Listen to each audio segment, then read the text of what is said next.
পদ্ম গাছে ভালো ফুল পেতে এবং ফুল ধরা অব্যাহত রাখতে, এছাড়াও গাছের গ্রোথ ত্বরান্বিত করার জন্য খাবার দেওয়া কিন্তু অপরিহার্য। একটা নির্দিষ্ট সময় অন্তর আপনারা যদি পদ্ম গাছে খাবার দেন এবং ঠিকঠাক খাবার দেন, তাহলে আপনারা যেমন বেশি ফুল পাবেন, ফুলের শেপ ঠিক থাকবে এবং ফুলের কালারও কিন্তু সুন্দর হবে।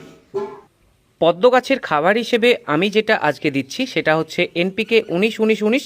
এটা কাগজে নিয়ে নেওয়া হয়েছে এবং কাগজটিকে মুড়িয়ে এরকম পুড়িয়া টাইপ করে নিতে হবে।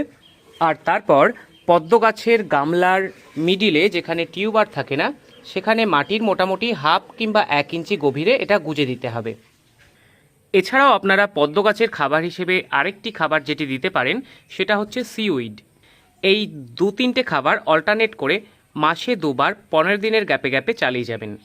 তবে এখন যেহেতু বর্ষাকাল, প্রায় প্রতিদিনই বৃষ্টি হচ্ছে এবং পদ্মের গামলা ওভারফ্লো হচ্ছে। খাবার দেওয়ার পর খাবারটা কিন্তু জলের সাথে মিশে যায় এবং বৃষ্টির পরে ওভারফ্লো হলে সেই খাবারটা কিন্তু অনেকটাই বেরিয়ে যেতে পারে। তাই বৃষ্টি বাদলা লেগে থাকলে বা প্রতিদিন বৃষ্টি হলে পদ্ম গাছের খাবার দেওয়ার আগে আপনারা গামলার জলটা একটু কমিয়ে নেবেন, যাতে বৃষ্টি হলেও জলটা ওভারফ্লো হয়ে খাবারটা বেরিয়ে না যায়। আজকের ভিডিওটি এখানে শেষ করছি। সবাই ভালো থাকবেন। আবারও দেখা হচ্ছে অন্য কোনো ভিডিওয়।